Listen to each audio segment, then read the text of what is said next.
Hey there, everybody. I am Jeff. This is Tabletop Toolbox, and you've tuned in for episode number 70-something of the Weekly Ratchet. We're going to talk about some board games. Going to be pretty cool. Going to have some fun. Going to question a week, whatever. It's going to be an awesome time right here on the Weekly Ratchet.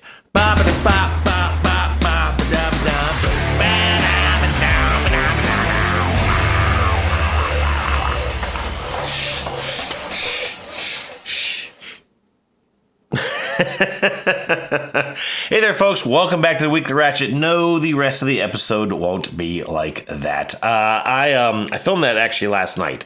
I filmed the whole episode last night after what has been a complete whirlwind of a weekend. We cannot believe it's Monday already, and I was a little tired. I was a little, just relaxed yesterday evening, but I was acting, not well. Let's be clear. And I watched it back this morning, and I thought, maybe I wasn't really acting that much. So I'm just going to go ahead and redo the episode here. It's going to be a fairly quick one. Not a whole lot of stuff to talk about. A lot of content came out last week. I hope you got to check that out. The Crafting the Cosmos review went out. I wanted to do a much cooler intro. I was going to actually kind of like move the stars across the sky, but the weather was not cooperating to pull that off, so I had to just kind of let it go the way it was. Also, a top 10 video came out last week. Of course, the subject of this week's question of the week. So thank you, everyone, for participating in that. This week, I got a couple things going on. I'm getting ready to leave for the Dice Tower retreat. Excuse me. I'll be heading out to that this weekend. I won't be at the studio on Monday. I just found out from Tom, that they're not going to be there really much at all on Monday morning. So I'm not going to bother driving the extra couple of hours down to Fort Myers. I'm going to try and see if I can't get out there for the Winter Spectacular, but we'll see. Anyways, so I got that to get ready for. Going to be prepping some food, packing, all kinds of stuff. Got a ton of games I got to get gathered up to take down there to sell. So I don't know how much is going to happen this week. We are planning a game session for Tuesday, though, so I should be able to get some gaming in before I leave. And hopefully there'll be an episode 74 at the end of this week, just before I head out for the retreat. It may not be a glorious one, but we'll see what I can do. Other than that, it's like a crazy weekend. I can't believe it's Monday. I may have already said that. I am still a little shellacked. But I'm going to go ahead and tell you about two games that came in instead of doing a full-out segment on new games. I don't know much about the Wise Wizard Games catalog. I know, of course, of Star Realms, and I know of Robot Quest Arena, one of my favorite games, for sure. But they made a post looking for some reviewers out on a Facebook page that I'm a part of, and they sent me these two games. Just small little boxes, as you can tell. These are both two-player games. This one is Elamistic, which literally just has a little, like a two-person score counter, health counter, something like that. And I think all of 9 cards in the box.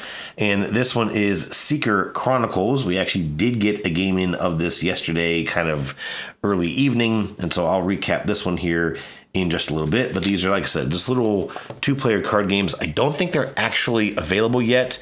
The website seems to imply that this is a pre-order, and I haven't checked into Elamistic yet, which make sure you catch the spelling on this one because it's a weird one. Anyways, those are the only two that have come in lately. I did get some replacement parts for Wondrous Creatures from Bad Comet Games. Very appreciative for them to send that out to me. But other than that, nothing really much else here to report. So let's go ahead and get to question of the week.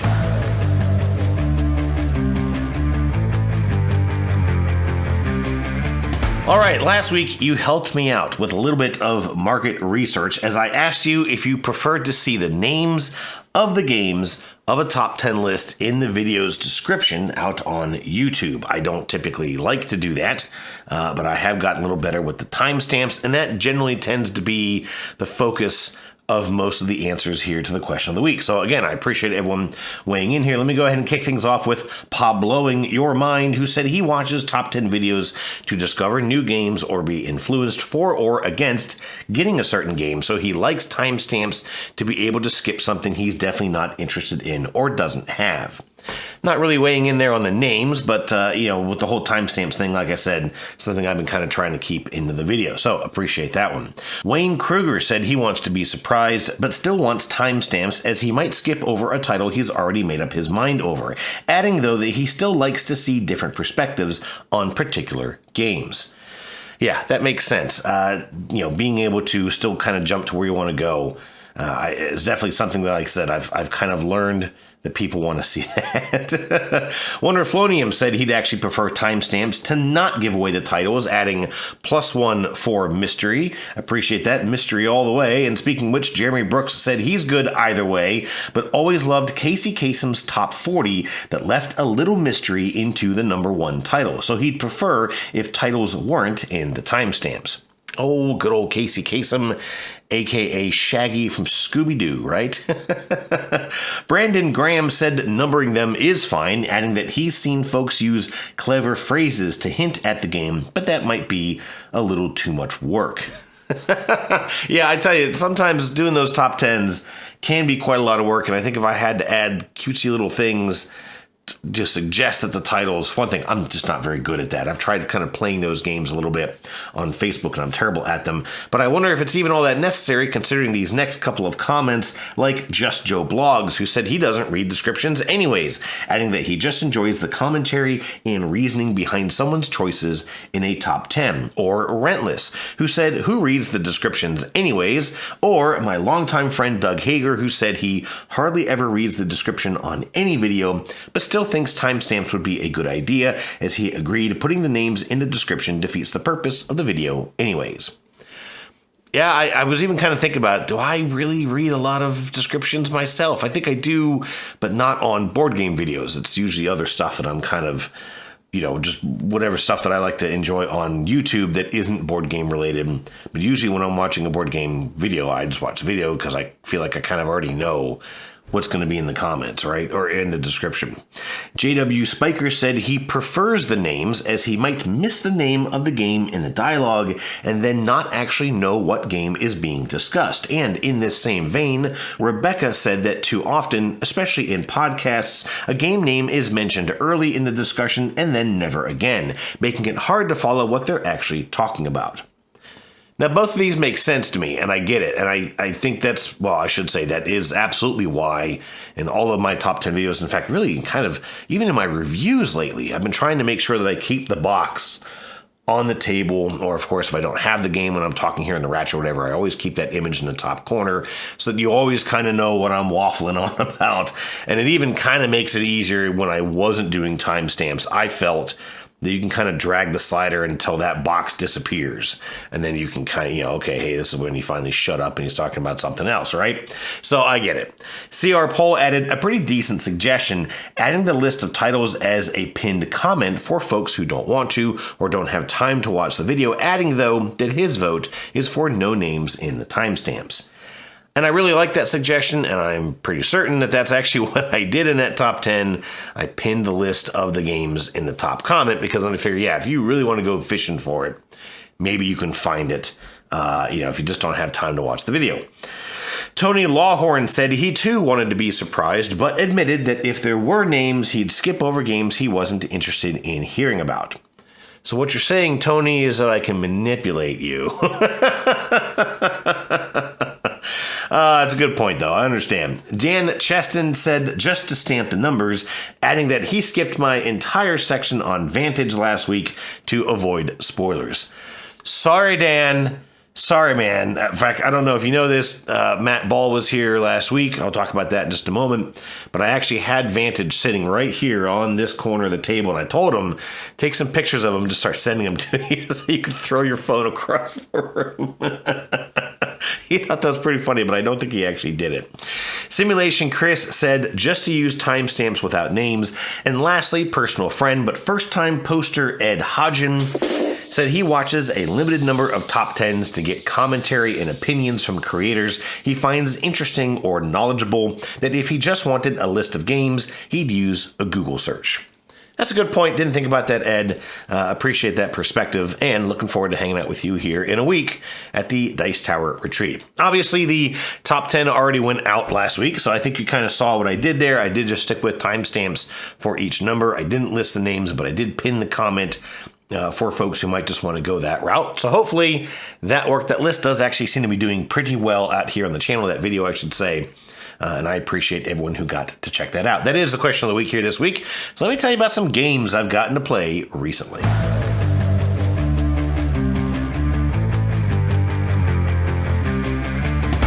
All right, so I'm still trying to get through the GenCon haul, and I haven't done a great job of that this week, but I did get through one title, maybe two, I think just one. Yeah, one new title. I still have 2 games left to check out, the Nature game and the Compile Main 2, which I have tried to play twice with my wife, and we just kind of kept having things come up, or we've just waited too late, whatever. So anyways, but I do have one new one here to chat about. Let me go ahead and bring that one out. This is Everdell Silverfrost. Now, real quick, I don't think I chatted about this when I got the game, or when I mentioned it back in the episode, I think that was 70, that Everdell's kind of always had a little sweet spot for me. It's kind of a nostalgic game for me. It is the first game that I played here in the Richmond area. First one that I ever played. Came into town, when I was moving here. It was just myself. My family wasn't able to join me quite yet. And I went to my first ever game day, and it was the first time I ever played with complete random strangers. Which, again, that was just like a big thing for me. And this was even before the Dice Tower Retreat, like all this. And so this was the first time that I just sat down with complete random strangers who turned out to be Chris Mutton and Winston Forrest, guys that I'm still friends with today, and still see somewhat fairly regularly. And so, like I said, Everdell is kind of a little bit of a special game for me. Now, I had no intention of getting Silverfrost because the whole Everdell lineup has felt a little cash grabby lately. They had the original game with a ton of expansions, and they had Far Shore with no expansions. Now we've got Silverfrost, no expansions yet. And it's almost like they've kind of decided, well, hey, look, if we buy, or if we come out with expansions, we don't sell that many. If we just make a whole new game, we make a lot more money. So we're just going to keep kind of popping out these titles maybe every other year or so. It's starting to get a little sticky. But anyways, Silverfrost, the reason I got this was simply because the designers were there. I love the idea of having an autographed copy. The game looks fantastic. All of the Everdell games just continue to look great. And they are these worker placement games with a tableau building element where you're basically trying to build a city with these anthropomorphized animals. And that's it. The formula really hasn't changed there. You're putting out these workers and maybe get various things, and then using those resources to put these cards out, although eventually you want to be using an engine that you've built to be generating those resources more so than relying on your workers. To get you those resources, you want to be able to use those workers to start getting extra scoring stuff in place. So that's all I'm going to really describe Everdell in general. But I will talk a little bit about what makes this game unique. First of all, the original game had this giant tree, right? And everyone always kind of like, oh, yeah, the tree's pretty, but then you actually sit down and play it 4-player, and 2 people can't see the board because the tree's in the way, and that's really kind of dumb. The second game, they did a little tiny lighthouse. I don't know if I really see a lot of commentary on that, but it almost kind of looked like in this game, they just kind of gave us all a big middle finger because they put this giant mountain on the table. I mean, this thing is huge. We, of course, had to put it off to the side. I couldn't imagine having this thing with 4 players. There's no way you'd be able to play around this thing. It's a little ridiculous, and especially because all it does is hold some snow tokens at the top. And then there are these beacon locations that you put out based on the player count. And you can put a worker on a beacon to then activate one of these 4 cards on the front of the mountain display. These are sort of giant creatures that you can use, as really just a one-time benefit. Now, I will say to their defense that they added a small board in the box that you can just put on the table instead of the mountain. Kind of shrinks everything down, just gives you some placement to put these cards and a place to put your workers. So I think they kind of, we know we're kind of pushing the boundaries here, but here's something you can use just in case. And that's fine. Those big animals was an interesting little twist. It kind of reminded me a little bit of the Spirecrest expansion to the original game, which, if you don't know, added these large animal meeples that then you could actually put a saddle on and put your meeples on it. So it was an animal riding an animal. A little weird, little Disney there. But, that was a worker that you kind of had upgraded for the rest of the game. These are just one-time cards you're triggering, usually for somewhat of a powerful effect, but kind of a one-and-done thing that you're trying to sort of get set up in just the right way. You're trying to utilize it the best that you can, which makes timing pretty crucial, and then, of course, hoping that no one steals it before you do. Anyways, that was kind of neat. The big thing of this is you're in this sort of snowy area. You're still playing the 4 seasons of the game. You start in summer, and then you got a fall, winter, and spring. It snows in the fall and winter and a little bit in the spring.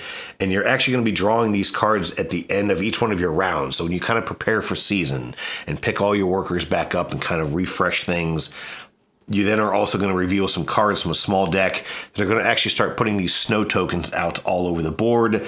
And then there is a fire resource. These really nice kind of little flame tokens that you can spend to melt off the snow. And some actions require extra snow to get melted. You're also going to be getting snow into your own tableau. You're going to be covering your own cards with snow tokens. And as long as they're covered with snow, they don't activate. Their engine effects don't activate.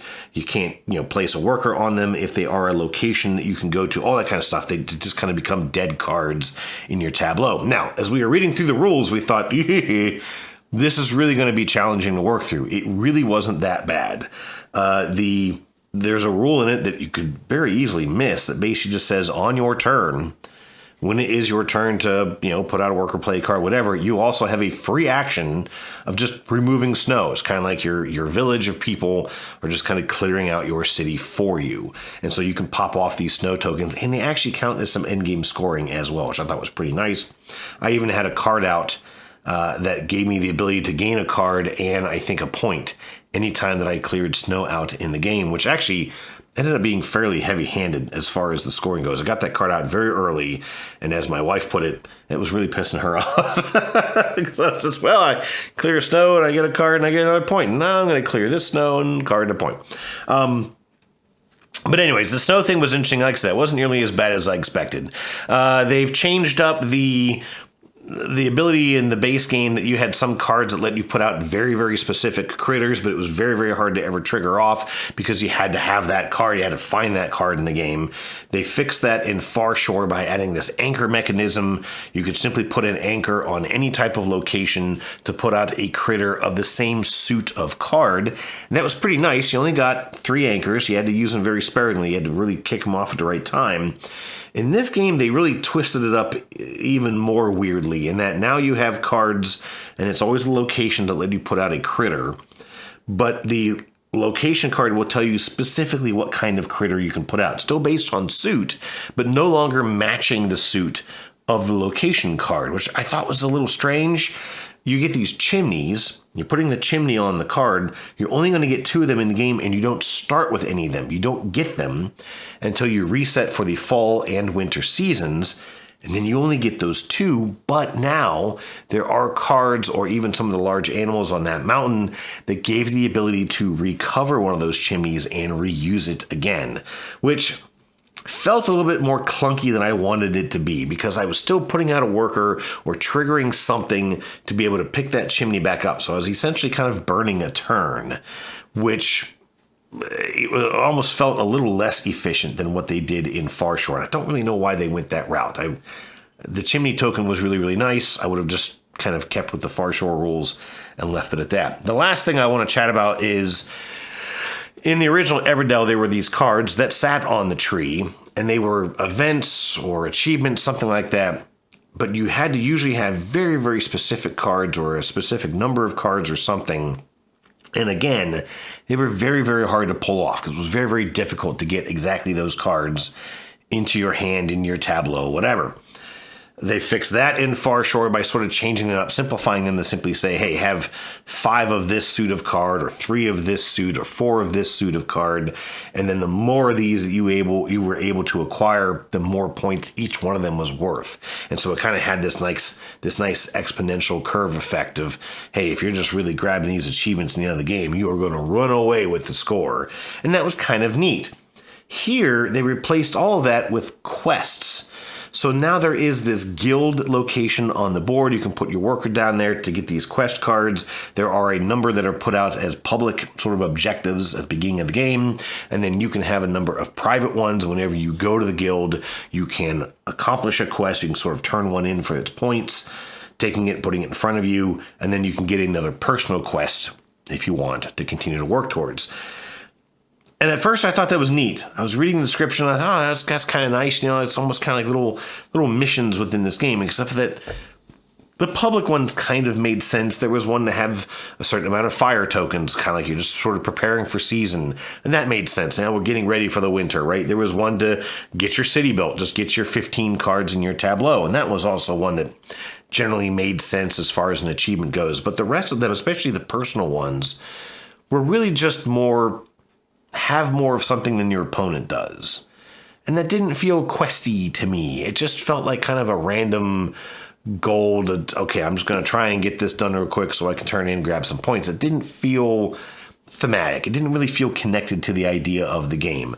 Not a bad addition necessarily, but again, I kind of maybe wish they'd stuck with what they had done in Far Shore. And I think that's really probably my main takeaway from this, is that I like the way that Far Shore plays a little better than Silverfrost.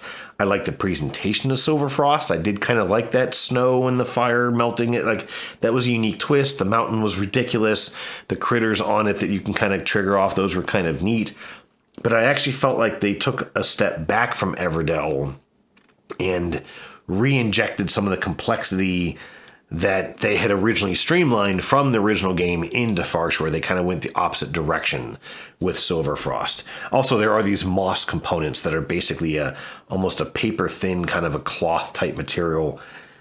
Just finicky, difficult to work with. It was kind of hard to tell how many of them you had. You had to literally like pull these things apart to, okay, yeah, here's the 2 I need to buy this. I wouldn't have gone that route. But like I said, great production. I still enjoyed the puzzle of it.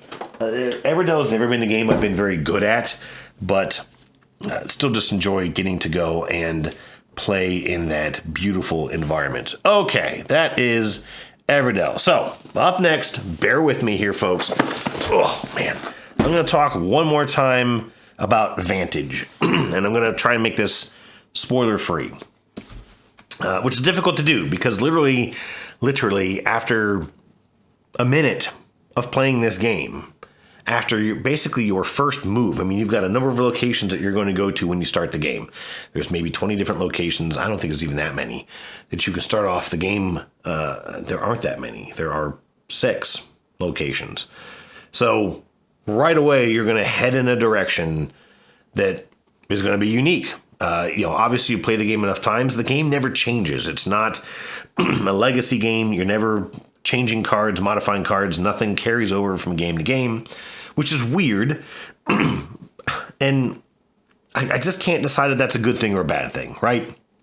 Because you can eventually play this game enough times, that you know exactly where everything is, you know exactly what to do when you get there, and it really just comes down to the randomness of the dice and how badly they might punish you in each of these actions. Because everything that you do, you're chucking dice, and nothing may happen to you. It might mitigate everything, or you suddenly just lose a ton of health, or a ton of time, or a ton of morale. And then you got to kind of decide, well, now what do I do? Do I kind of like press on? Do I do what's basically a reset type thing in the game? It's in the rules. Again, I'm not spoiling anything. You'll come across it. But it's always the same game. On the other hand, that does mean, as it was suggested in the comments of the last week's episode, you can start to figure it out. You can start to grasp it. And one of the things I talked about last week was I was really getting frustrated with the navigation. I could not figure out this map. I couldn't figure out, is it actually just rows and columns of cards that you can just move from one to the next? Or is it more like a maze where you have to actually get to a particular card by heading in a particular direction, approaching it from a particular direction?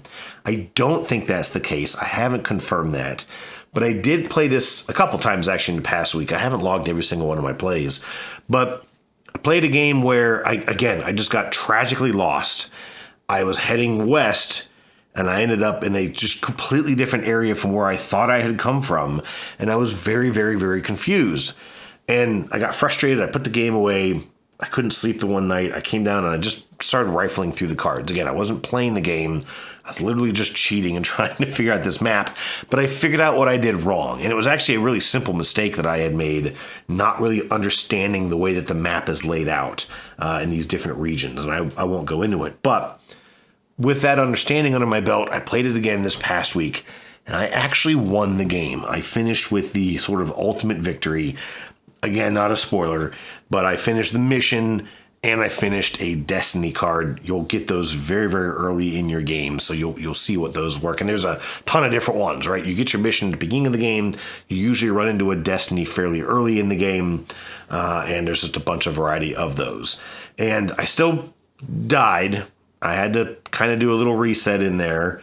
I decided to kind of keep going. I was getting a lot of stuff done. I had a big tableau. I did get to some locations, and I literally was like, oh, I know what happens here. And if I do this and I get this thing, it's really going to help me out for the rest of this game.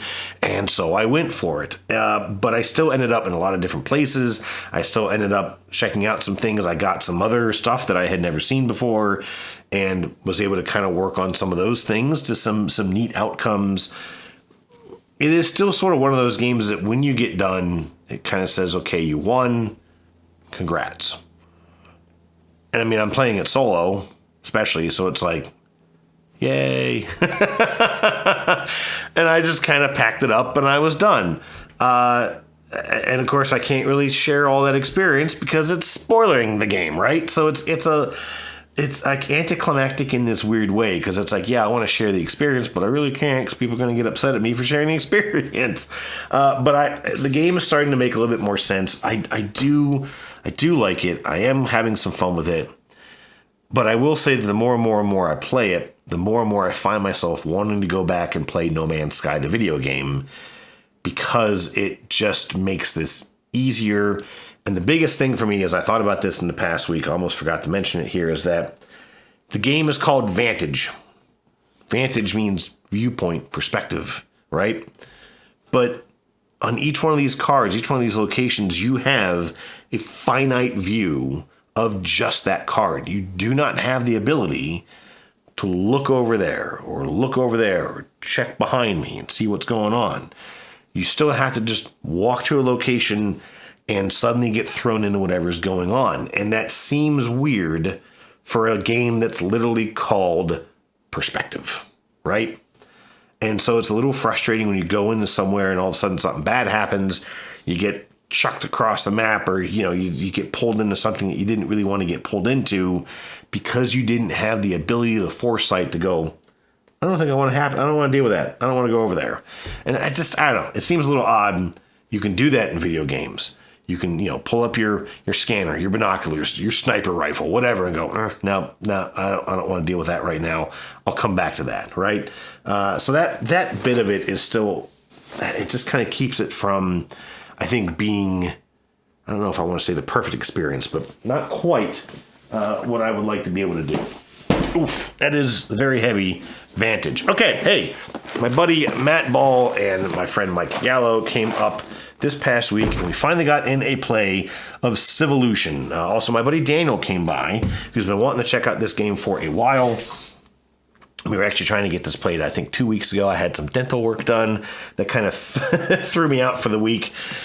This is, I've talked about it here in the channel. I'm going to try and not get maybe too far into this, but it's a Stefan Feld game. It's a very amped up Castles of Burgundy where you're chucking dice and using those dice to trigger various actions. And there's a lot of actions available to you. I think at any given point on your turn, in any one of your turns, you have maybe 24 different actions that you can take if you have the dice to let you take them. Now, you can mitigate those dice. There's a lot of options to sort of generate the dice values that you need or adjust the dice values that you have. But often getting the ability to do that uses other actions. So again, there's this sort of whole action efficiency aspect of this to say, well, hey, look, I can just go ahead and use these two dice, or I can, do something to maybe mitigate a future turn. And you've got that push and pull. It's also a game where, and I was really kind of getting a little bit more chance to pick into this as we played this, because it's a civilization game. You're expanding across this map. You're trying to get resources. You're expanding your population, so you're both moving and growing. You're tucking. There's a big aspect of tucking cards into your player board. It's called your console. And they're just going to generate a lot of end game points. They're also going to generate maybe some engine building aspects to sort of change how you're able to play the game, which is nice. But you're only going to get so many turns. Every time that you've kind of run out of dice, you can do a reset action, and that advances a time tracker. And then when that hits a certain spot, the round ends, the era ends. You only have 4 eras. So you're only going to get so many turns. And so again, that leans into this angst of, boy, I really want to get this thing done, but if I wait too long, then he's going to reset, and he's going to reset, and I'm not going to get a chance to go again, or I'm only going to get one more action. Do I use this action to set myself up for the next era, but maybe I still haven't, made any progress on the scoring thing that's about to trigger. And so, yeah, just trying to get yourself through everything that you feel like you need to do is difficult when you factor in the fact that this game gives you a ton of scoring things to aim for. Literally a ton. There's like 9 or 10, actually I think it's 10 if not 11 different things that score at the end of the game. And then there are multiple things that score at the end of each era. And as you're setting up the game, you're revealing these tokens. You have a set number of tokens. You kind of randomly choose them. They dictate what scores at the end of each era. And then the extra tokens go in to changing some of the end game scoring. And so through the whole game, the game is telling you, like, hey, in era 1, you'd better get up this track. In era 2, you'd better be putting out a lot of people. In era 3, you better get some statues out there. In era 4, you better be up this track. And it's kind of like, well, I appreciate being given some guidance and some direction, especially compared to a game like Vantage, which just kind of says, figure it out, good luck, have fun. This game gives you definitely some direction to work towards, but they may not always click with each other. So going up this track, which scores now, doesn't help you at all with getting population out, which scores in the next round. And maybe getting that population out doesn't help you with the other track that scores the round after that. And so you kind of feel this weird, hey, I need to make my civilization thrive in general. I need to get food, I need to feed my people, I need to get that resource so I can get this card played, because maybe it's going to help my engine as I go forward. But none of that's going to get me up that track that this goal tells me I need to do. And so you're constantly just getting pulled in all these different directions.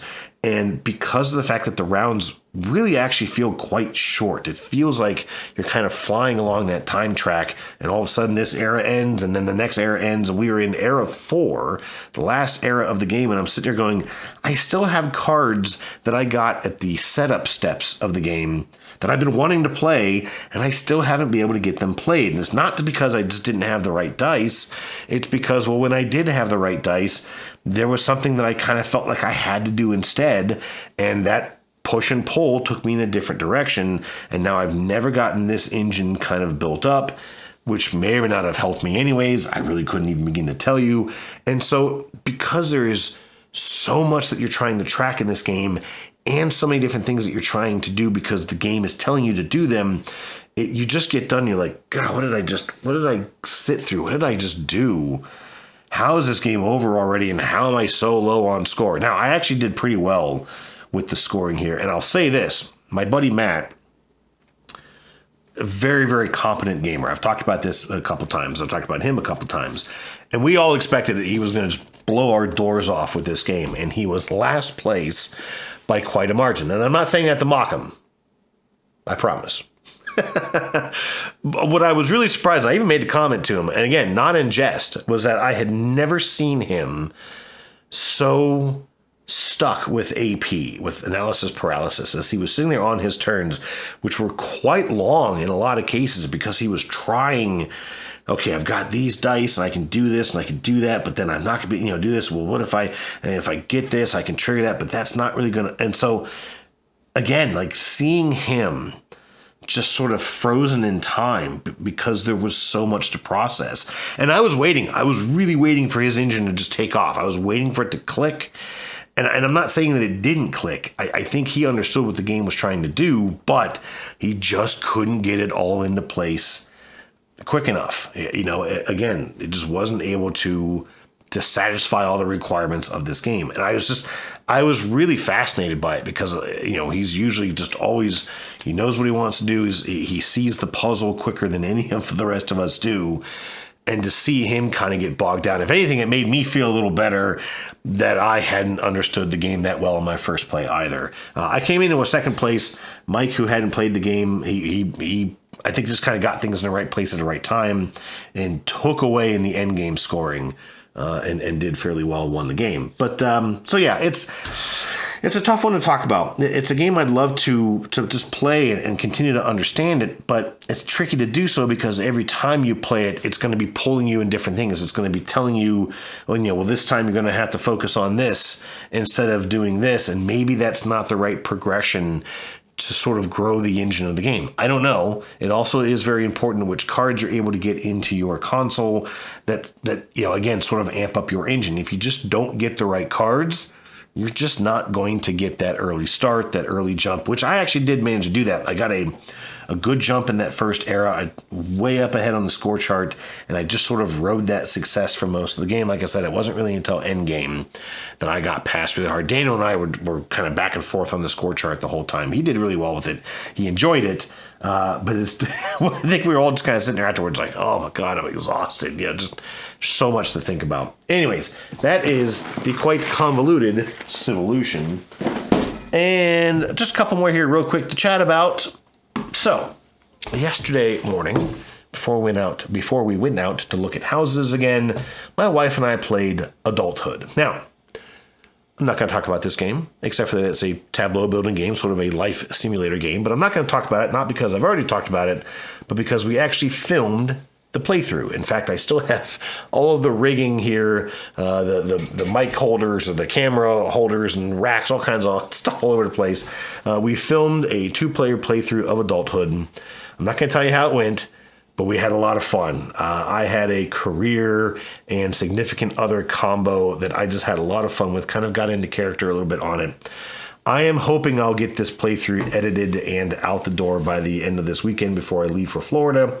I can't make any promises, though, because I had 5 cameras going. One of them crapped out right at the end. We had to grab my daughter's phone to finish the recording. So I'm gonna try, but if I don't get it out by the time I go to Florida, I will get it out when I get back because we did have a very good time with Adulthood. I just love the charm of this game. It is becoming one of my favorite games. It's too bad it didn't come out this year. But that is Adulthood. Last game I'll chat about real quick is the Seeker Chronicles game. Now, I'm going to say real quick, but this one was very difficult. And I think what I'm going to do is talk about the gameplay first. So it plays out very similar. I don't think I can stand this thing up here because it's this tiny, tiny little box. All right, there we go.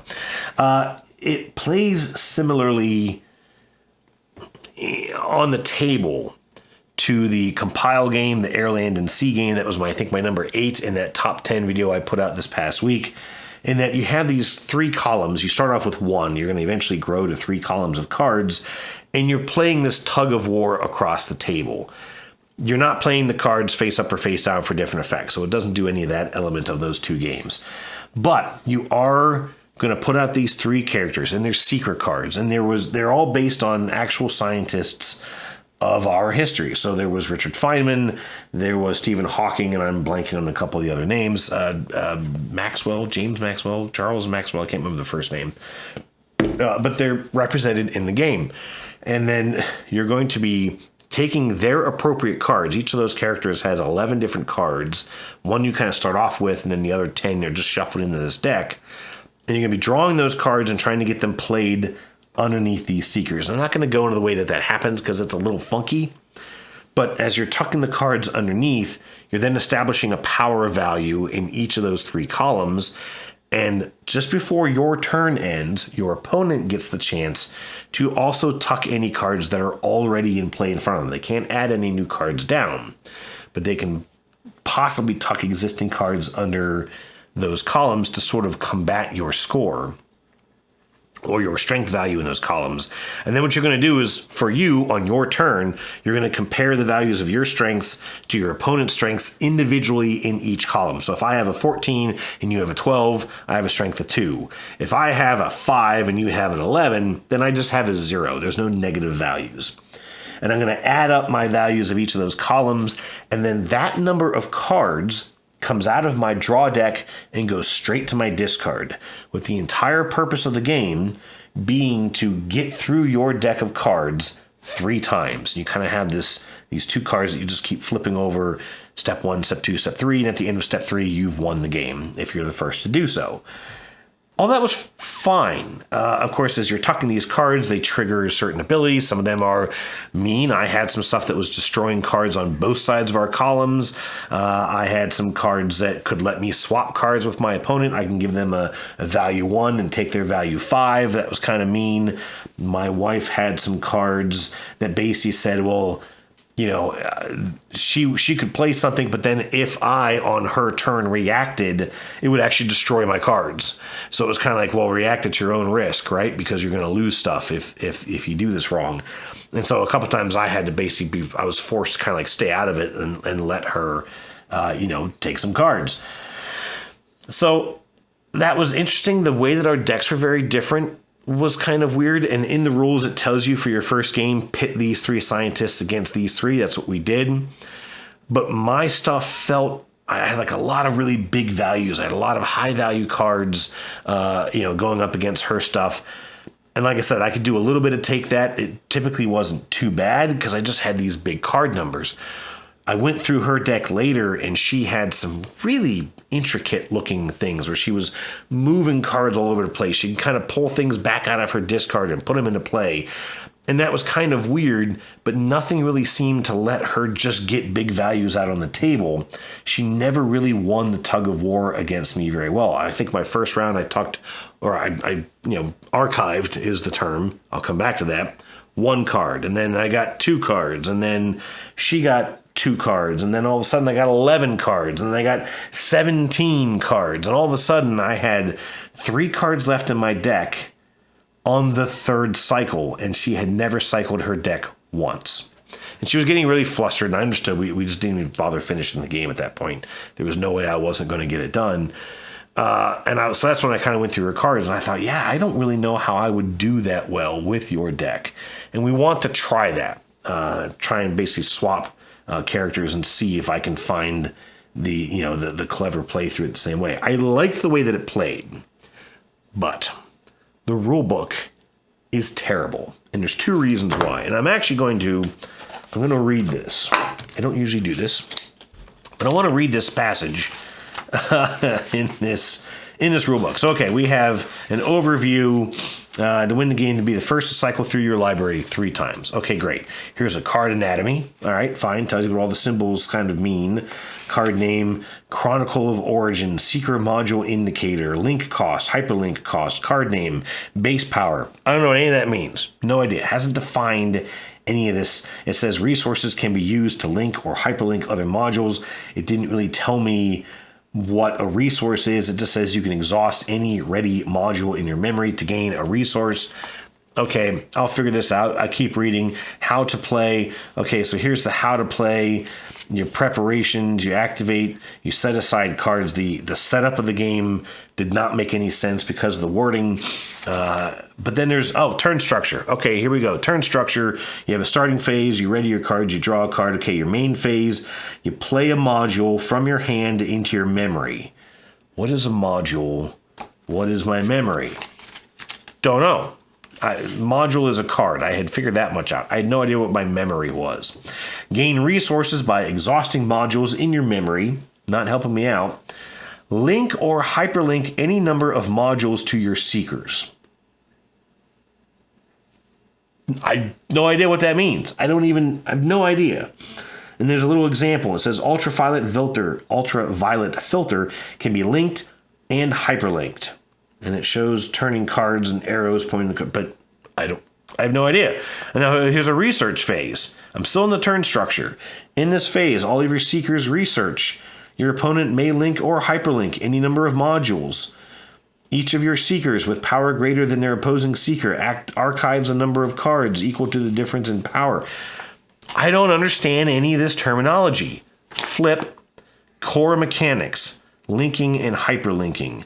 This is how linking and hyperlinking work step by step. Why wasn't that in the previous page?